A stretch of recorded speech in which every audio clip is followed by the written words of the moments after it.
So today we are going to discuss about GOT. GOT आपको पता होगा GOT क्या है? Great Orthogonality Theorem. Great Orthogonality Theorem. Okay. So ये क्या काम करती है? एप्लीकेशन क्या है इस GOT का?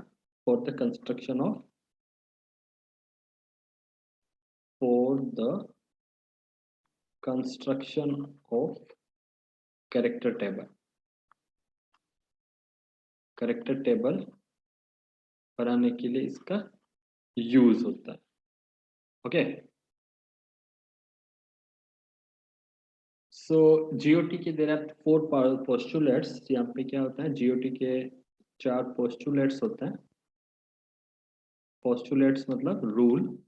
उन चारों रूल्स के बेस पे अपन क्या करेंगे कि कैरेक्टर टेबल को कंस्ट्रक्ट करेंगे. और एग्जांपल कौन सा ले रहे हैं अपन? C2H2O water molecule. तो उससे पहले आपको एक चीज यू हैव टू अंडरस्टैंड कि कैरेक्टर टेबल क्या होती है. कैरेक्टर टेबल में क्या होता है? Actually there are 6 parts. Character table में 6 पार्ट्स होते हैं. फर्स्ट पार्ट ये वाला होता है. सेकंड पार्ट ये वाला. थर्ड पार्ट ये वाला. फोर्थ पार्ट ये वाला. एंड फिफ्थ पार्ट ये. एंड लास्ट वाला 6. ये फिफ्थ है ना. ओके. सो फर्स्ट पार्ट में अपन क्या लिखते हैं? We have to write the point group. Point group. जिस पॉइंट ग्रुप की कैरेक्टर टेबल अपने को ड्रॉ करनी बनानी है, कंस्ट्रक्ट करनी है, वो यहाँ पे पॉइंट ग्रुप लिखते हैं. सेकंड पार्ट में क्या लिखते हैं अपन? Symmetry element. Okay. Third parts में लिखते हैं आई आर्स. आई आर क्या होता है? Irreducible representation. And fourth part में लिखते हैं character of I R. I R के कैरेक्टर्स लिखते हैं. फिफ्थ पार्ट में क्या लिखते हैं? Basis function. Basis function. Basis function कौन से होते हैं? एक्स, वाई, जेड या फिर आर एक्स, आर वाई और आर जेड. सिक्स पार्ट जो होता है कैरेक्टर टेबल का, वहां पे लिखे जाते हैं quadratic function. Quadratic function. Quadratic functions कौन से होते हैं? मैं यहाँ लिख रहा हूँ. ये होते हैं जैसे डी एक्स वाई, जो ऑर्बिटल्स होते हैं ना, लाइक दैट. तो d y z, d z x, या फिर जेड स्क्वायर, या फिर x square minus y square, या फिर x square plus y square. तो ये क्वाड्रेटिक फंक्शंस है. तो ये सारी की सारी चीजें मिलके क्या बनाती है? कैरेक्टर टेबल बनाती है. तो अब इस कैरेक्टर टेबल्स को अपन C2V point group character table को with the help of GOT discuss करने वाला है. सो GOT के देर आर 4 पोस्टुलेट्स. 4 रूल होते हैं. फर्स्ट पोस्टुलेट्स क्या कहता है कि number of IRs is equal to number of classes. यानी कि जितने भी नंबर ऑफ IRs होंगे वो कितने होंगे? नंबर ऑफ क्लासेस पे. नंबर ऑफ क्लासेस कौन सी होती है? Symmetry elements. जो कैरेक्टर टेबल में अपन सिमेट्री एलिमेंट्स बताते हैं वो होती क्लासेस. तो अगर H2O की बात करें अपन, if we talk about H2O, तो मैं वापस आपको यहाँ बता रहा हूँ. ये C2V पॉइंट ग्रुप H2O के लिए इसके सिमेट्री एलिमेंट्स कौन से होंगे? सिग्मा E होगा, then C2, then sigma XZ and sigma YZ. Okay. यहाँ पे एक लाइन है. ओके. सो ये 4 एलिमेंट्स होते हैं, मतलब इसकी 4 क्लासेस हैं. So number of IRs. IR अपन कहाँ लिखते हैं? यहाँ पर. अभी मैंने बोला है कि यहाँ पर सेकंड पार्ट में, थर्ड पार्ट में IR लिखे जाते हैं. Okay. So number of IRs कितने होंगे? Number of classes. तो IR कितने होंगे यहाँ पे? 4, क्योंकि क्लासेस कितनी है? 4. तो IR1 अपन यहाँ लिख देंगे, IR2, then IR3, then IR4. Okay. So 4 IRs हो गए. सो ये हो गई फर्स्ट पोस्टुलेट की number of IRs equal to number of classes. Second postulate क्या है?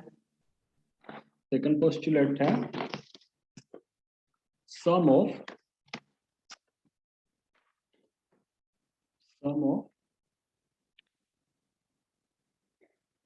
Sum of squares of dimension equal to sum of squares of dimensions are equal to order of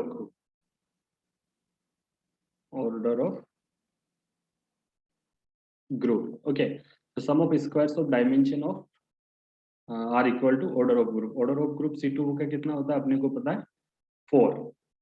C2V का order कितना होता है 4 होता है, right.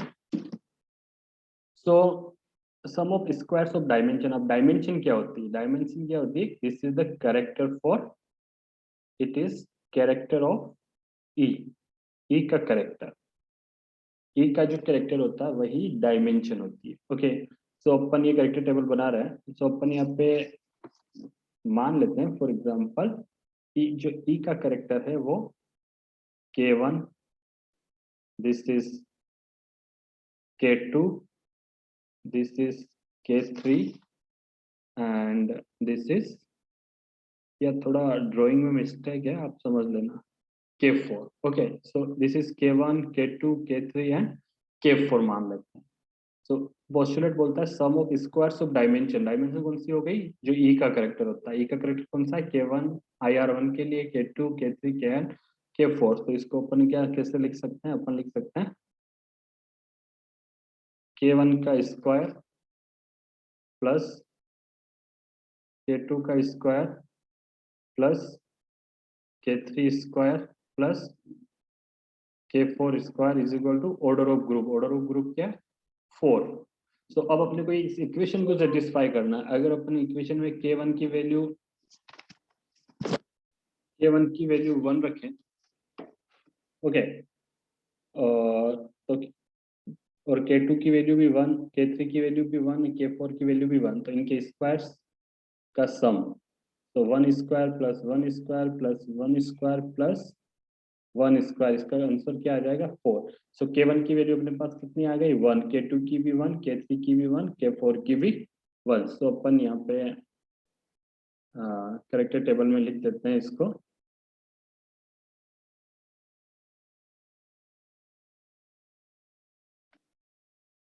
Okay, सो K1 की value अपने पास आ गई 1.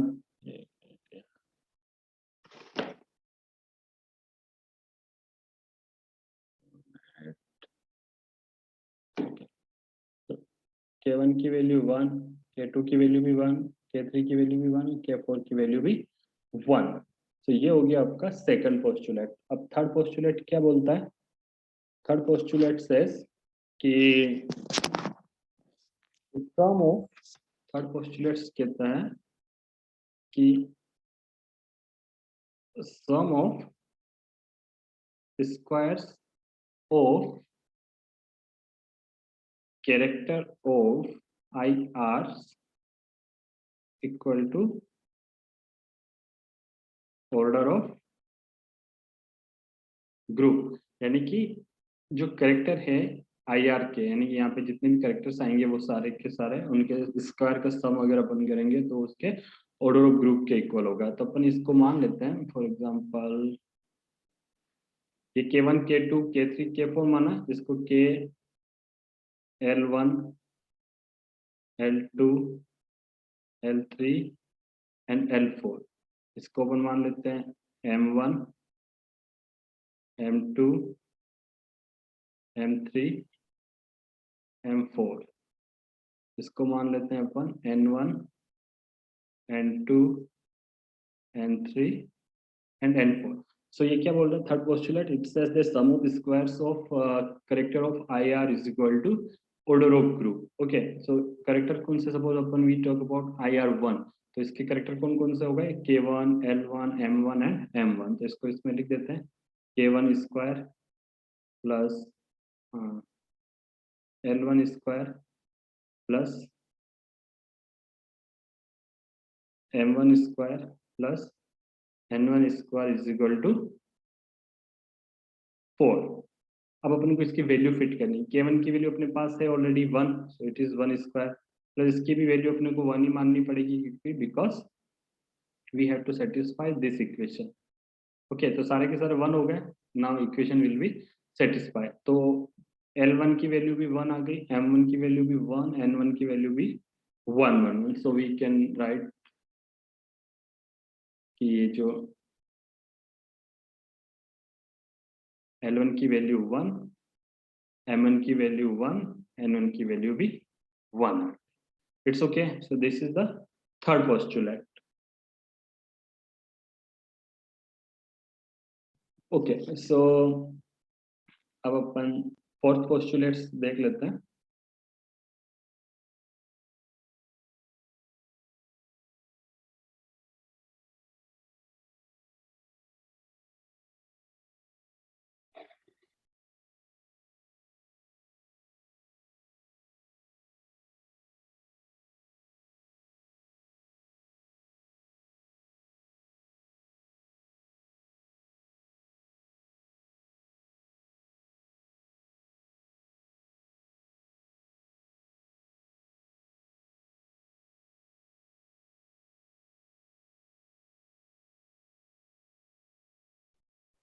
ओके, सो फोर्थ पोस्टुलेट्स क्या कहता है? Fourth postulates is saying that all IRs are orthogonal to each other। यानी कि जितने भी IRs हैं ये वाले, ये सारे ऑर्थोगोनल होते हैं एक दूसरे के। Okay, so what does it mean? It means IR1 into IR2 is equal to 0, या फिर IR3 into IR4 will be 0। Okay, सो ऐसे कोई से भी कॉम्बिनेशन ले सकते हो आप। IR3 इंटू IR4 हो गया, IR2 into IR3 is equal to 0, IR1 into IR4 is equal to 0, like that. Okay, so now let's understand IR1 into IR2 is equal to 0। तो इसको समझने के लिए what we have to do, अपने को क्या करना है, जैसे IR1 के जो कैरेक्टर है, सपोज ई की अपन बात कर रहे हैं, IR1 का K1 है, ई के लिए IR2 का कैरेक्टर K2 है। ओके, सो इस K1 into K2 plus L1 into L2 plus M1 into M2 plus N1 into N2 will be equal to 0। Okay, now just put the value। K1 की value क्या अपने पास 1, into K2 की अपने पास 1 है, plus L1 की कितनी 1, L2 की अपने पास है ही नहीं, प्लस M1 की है 1 एंड M2 की कितनी है ही नहीं अपने पास, we have to find out, plus N1 की 1 एंड N2 की नहीं है। So now we will solve it। So 1 into 1 1 plus L2 plus M2 plus N2 is equal to 0। So अब इनकी वैल्यू कितनी कितनी रखेंगे अपन की इक्वेशन की वैल्यू आ जाए at the end it would be 0। सो इसकी 1 है, तो अगर मैं इसकी वापस 1 ही रख देता हूँ, प्लस इसकी भी 1 रख देता हूँ, इसकी -1 रख देता हूँ, इसकी -1 रख देता हूँ, तो ये कितना आ जाएगा 0। देखो 1 प्लस 1 2 और 2 -2, तो ये हो गई 0। इसका मतलब अपने पास क्या आ गया, M2 की वैल्यू -1, N2 की वैल्यू -1, L2 की वैल्यू 1 एंड K1 की वैल्यू तो ऑलरेडी 1 ही है, तो अपन इसको करेक्टेड टेबल में पुट कर देते हैं। L2 की वैल्यू अपने पास 1 आ गई, राइट। M2 की वैल्यू -1 आ गई, N2 की वैल्यू भी -1 आ गई। तो सिमिलरली अपने इन दोनों के लिए भी करना है, तो अपन क्या कर सकते हैं कि उनमें इन सब का वापस वैल्यू क्या आ जाए 0, इस इक्वेशन को सेटिस्फाई कराए। सो एस की वैल्यू अगर मैं यहाँ पे -1 कर देता हूँ और इसकी 1 और इसकी -1, तो भी 0 हो जाएगी। अगर इसको मैं -1 करके इसको भी -1 करूँ और इसको 1 कर दूँ, तो भी क्या हो जाएगी, वैल्यू हो जाएगी 0। ओके, सो ये पूरी हो गई आपकी कैरेक्टर टेबल की, कैरेक्टर्स पूरे हो गए। ओके, सो K1 अब क्या करना, लास्ट में आपको K1 ये सब मिटा देने का, just you have to keep the numbers only, कि 1 है या -1 है, ये सारी की सारी चीजें ही आपको रखनी है। अब अपन क्या कर सकते हैं कि इन IRs को IR नहीं रख सकते हैं, इनकी जगह भी अपने को कुछ यूज करना होता है। Those are Mulliken symbols. वो क्या कहलाता है? मूलिगन सिंबल्स कहलाते हैं। और मूलिगन सिंबल्स को अपने को IR की जगह पे वी हैव टू मेंशन। तो इन मूलिगन सिंबल्स को रखने के लिए अपने को first we have to discuss about Mulliken symbol कि मूलिगन सिंबल्स होते क्या है। ओके, सो मूलिगन सिंबल्स को समझने के लिए आप क्या करोगे? मूलिगन सिंबल्स। ओके, सो मूलिगन सिंबल्स के लिए सबसे पहले अपने को देखना होता है डायमेंशंस। डायमेंशन, ओके, डायमेंशन क्या होता है? ये होती है कैरेक्टर ऑफ ई। डायमेंशन होती है कैरेक्टर ऑफ ई। अगर ये इसकी वैल्यू 1 है तो इट इज 1D, 2 है तो 2D, 3 है तो 3D। ओके, अब अगर 1D है वैल्यू तो उसकी में अपन लिखना पड़ेगा अपने को A और B, इन दोनों में से कोई एक चीज लिखने का। If it is 2D, then we have to write E only. And if it is T, then we have to write T. T means triplet, E means doublet, और A means A और B means singlet. Okay, तो ये dimension है। अब आप इस character table में आओ। E का करेक्टर यहाँ पे कितना है? 1 है, यहाँ पे भी 1 है, यहाँ पे भी 1 है, यहाँ पे भी 1 है। तो मैं इसको थोड़ा एक्सटेंड कर रहा हूँ, एक्सपेंड कर रहा हूँ। सो E का करेक्टर को देखना है अपना। क्यों देखना है? Because we have to see or check the dimensions only, and dimension is the character of E. So E का करेक्टर 1 है तो we have to write A और B. So मैं यहाँ पे A या फिर B लिख देता हूँ। इस केस में भी 1 है तो अगेन A और B। इस केस में भी 1 है तो अगेन A और B। इस केस में भी 1 है तो A या B।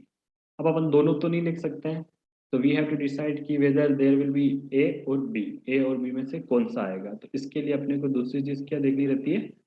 Principal axis. Principal axis, principal axis अगर पॉजिटिव है, करेक्टर में अगर पॉजिटिव लिखा है, पॉजिटिव का मतलब क्या होता है? सिमेट्री। तो अपने को 1 लिखने का है।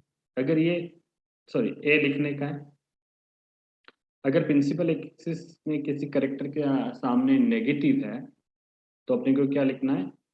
ये होता है एंटी सिमेट्री, और इसमें लिखना होता है बी।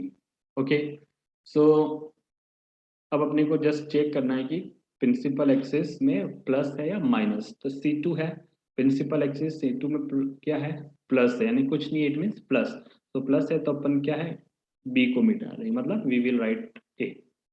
इसमें भी प्लस है, again we will write A. इसमें माइनस है, वी विल राइट बी। इसमें माइनस है, we will write B. Okay, so अब फाइनली अपने पास क्या आ गया? फर्स्ट के लिए ए, सेकंड के लिए भी ए, थर्ड के लिए बी एंड फोर्थ के लिए बी। अब अपने को फोर्थ थर्ड चीज क्या करनी है? थर्ड रूल क्या है? Just we have to check subsidiary axis. Subsidiary axis अगर पॉजिटिव है यानी कि सिमेट्री है तो सबस्क्रिप्ट में आपको 1 लगाने का है। अगर सब्सिडियरी एक्सिस नेगेटिव है तो सबस्क्रिप्ट में आपको 2 लगाने का। अब इस केस में देखो, there is no subsidiary axis, यहाँ पे कोई सब्सिडियरी एक्सिस नहीं है। सो दैट्स वाई क्या करेंगे अपन? इस केस में अगर सब्सिडियरी एक्सिस कोई प्रेजेंट नहीं हो तो उस केस में अपन क्या देखते हैं? Molecular plane. मोलिकुलर प्लेन, और मोलिकुलर प्लेन क्या होता है? जो सारे एटम्स को बाइसेक्ट करता, बाइसेक्ट ऑल एटम, सारे एटम को बाइसेक्ट करता है। अपन C2 यानी कि H2 की बात कर रहे हैं तो this is the structure of H2। अब कौन सा प्लेन होगा? ये कौन सी डायरेक्शन है? Z। ये कौन सी है? X। और ये कौन सी है? Y। तो अगर अपन XZ प्लेन लेते हैं, XZ प्लेन लेते हैं अगर, ये देखो अपन अगर XZ प्लेन लेते हैं तो ये क्या करेगा? तीनों एटम को काटेगा। तो XZ प्लेन इसमें क्या हो गया? Molecular plane. तो यहाँ पे है XZ प्लेन, ये हो गया मोलिकुलर प्लेन। अब इसमें भी अगर पॉजिटिव है, इसमें भी अगर पॉजिटिव है, मोलिकुलर प्लेन अगर पॉजिटिव है तो 1 लिखने का, नेगेटिव है तो 2 लिखने का। ओके,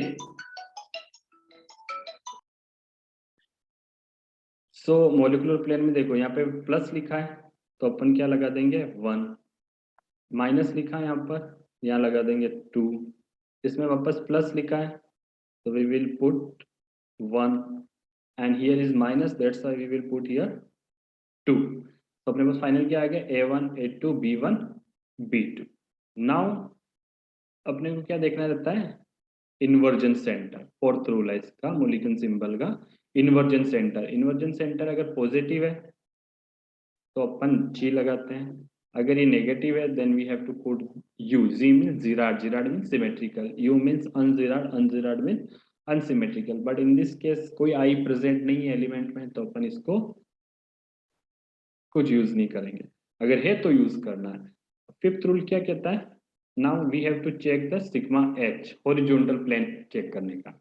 अगर ये पॉजिटिव है तो डैश लगाने का है, अगर ये नेगेटिव है तो डबल डैश लगाने का। ओके, और इस केस में हॉरिजॉन्टल प्लेन अगर if it is H2O then H2O में हॉरिजॉन्टल प्लेन एब्सेंट होता है, सिग्मा एच क्या होता है, प्रेजेंट नहीं होता। सो दैट्स व्हाई अपने को ये भी यूज नहीं करना। बट अगर किसी केस में there is sigma h then you have to use dash और double dash trick. So finally क्या हो गया, A1 A2 1 1 1 1 और 1 1 minus 1 minus 1 1 minus 1 1 minus 1 1 minus 1 minus 1 and 1। So A1 A2 B1 and B2। तो ये final क्या हो गई, करेक्टर टेबल। अगर एग्जाम में आता है आपके कि C2V की करेक्टर टेबल ड्रॉ करो with the help of orthogonality theorem, तो आपको इस तरह से यूज करना है।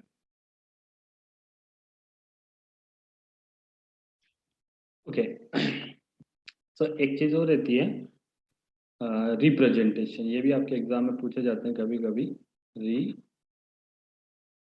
रिप्रेजेंटेशन। ओके, तो रिप्रेजेंटेशंस क्या होते हैं, ये दो टाइप के होते हैं representation, reducible and irreducible. Reducible क्या होते हैं, ये हायर डायमेंशंस के होते हैं, हायर डायमेंशंस। इरेड्यूसिबल रिप्रेजेंटेशन क्या करता है, लोअर डायमेंशन के होते हैं। रिड्यूसिबल रिप्रेजेंटेशन को फर्दर रेड्यूस किया जाता है और इनको फर्दर रेड्यूस नहीं कर सकते हैं। सो this is the basic difference between reducible representation and irreducible representation. ये भी कभी कभी आपके क्वेश्चंस पूछा जाता है, सो आपको थोड़ा सा डेफिनेशंस पता होना चाहिए। अब अपने को क्या करना है कि we have to derive the means derivation of reducible representation. Reducible representation की डेरिवेशन कैसे कर सकते हैं अपन, how can we derive the reducible representation. तो रिड्यूसिबल रिप्रेजेंटेशन को अपन बेसिकली टू टाइप से डेराइव करते हैं। First is on the basis of x y and z, and दूसरा है on the basis of 3n coordinate system. Okay, तो फर्स्ट अपन ये सिंपल ले लेते हैं कि on the basis of x y z coordinates, इनके बेस पे अपन कैसे डेराइव करते हैं। तो अगेन अपन C2V पॉइंट ग्रुप की टेबल से समझ लेते हैं थोड़ा सा। C2V has E, then C2, then sigma XZ and sigma YZ। Okay, तो इसके पास क्या ये एलिमेंट्स होते हैं। तो on the basis of x y z में क्या होता है, जो इनका कैरेक्टर होता है एलिमेंट का, वही इनका डेरिवेशन होता है रिड्यूसिबल रिप्रेजेंटेशन। तो रिड्यूसिबल रिप्रेजेंटेशन इसको अपन इस टाउ फॉर्मूले, टाउ जो सिंबल है इससे वी कैन रिप्रेजेंट। ए के लिए करेक्टर कितना होता है अपने को पता है 3, C2 के लिए -1, सिग्मा एक्स जेड के लिए 3 एंड सिग्मा वाई जेड के लिए 1। सो ये करेक्टर मैं आपको ऑलरेडी बता चुका हूँ क्लास में। सो मैट्रिक्स निकालने के बाद जो करेक्टर जो डायगोनल में सर सेंटर में जो होते हैं एलिमेंट्स, की जो वैल्यू होती है उनको अपन सम करते हैं तो उससे करेक्टर आते हैं, that we have discussed in our physical mode of classes, right. तो मैंने यहाँ डायरेक्ट लिख दिया, तो on the basis of x y z coordinates जो रिड्यूसिबल रिप्रेजेंटेशन होते हैं, those are the characters of symmetry elements only. तो ये आपको याद ही रख लेना, ई का करेक्टर 3, C2 का -1, सिग्मा एक्स जेड का 3, सिग्मा वाई जेड का 1। Now most important is on the basis of 3n coordinates. अब 3n क्या होता है, जैसे फॉर एग्जांपल H2O है, समझना आप है ना, H2O। तो H2O के लिए क्या है, इसके लिए Z है, इसके लिए Y है और इसके लिए X है। इसके लिए भी क्या है, Z है, इसके लिए भी X है, and it has also Y, it has also Y, it has Z and it has X। so total coordinates कितने हो गए, 1 2 3 4 5 6 7 8 9। तो टोटल कोऑर्डिनेट्स इस केस में कितने हो गए, 9। 3n का मतलब भी क्या हुआ, 3 into n means number of atom. So H2O में कितने एटम है, 3। सो 3 इंटू 3 इज इक्वल टू 9। तो ये हो गया 3n कोऑर्डिनेट्स। अब इसके बेस पे अपन कैसे निकालते हैं, अगेन मैं यहाँ पे टेबल बना देता हूँ, C2V E C2 sigma XZ and sigma YZ। Okay, तो सबसे पहले अपने को क्या निकालना होता है, नंबर ऑफ अनशिफ्टेड एटम। अपने को पर्टिकुलर ई अप्लाई करना है, फिर नंबर ऑफ अनशिफ्टेड देखना है, C2 अप्लाई करना है, ये अप्लाई करना है, ये अप्लाई करना है, then we have to check how many atoms are unshifted. So H2O, समझना इसको है ना, H2O।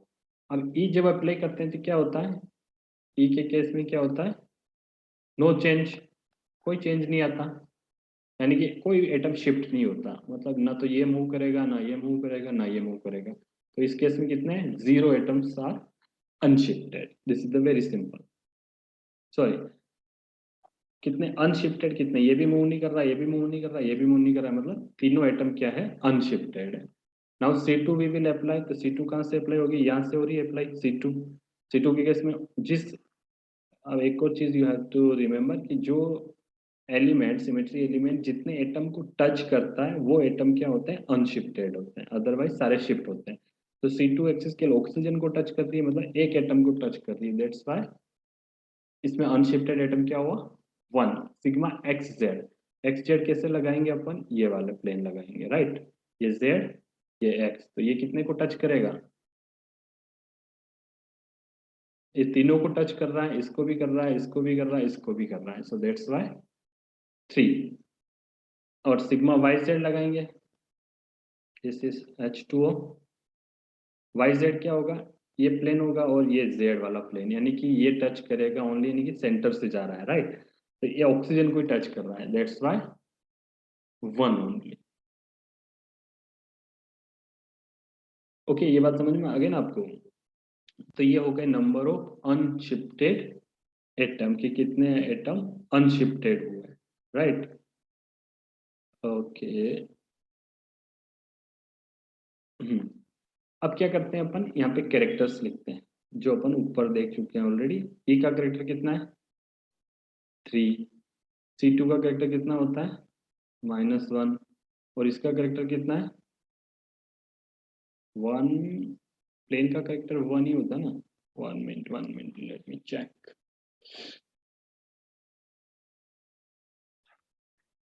ओके, ये जो प्लेन का कैरेक्टर हमेशा 1 रहता है, तो अपन यहाँ पे लिखेंगे 1, सॉरी यहाँ पे 1 हो गया। Okay, so now we have to multiply only, तो 3 इंटू 3 9, -1 इंटू 1 -1, 1 इंटू 3 3 एंड 1। सो ये जो आ गए reducible representation, derivation on the basis of 3n coordinates. ये आपको माइंड में फिट रखना है कि 3n कोऑर्डिनेट के बेस पे कैसे निकालते हैं, और एक्स वाई जेड के बेस पे, कोऑर्डिनेट्स के बेस पे how do we find out the reducible representation. ये एग्जाम में कभी कभी पूछा जाता है।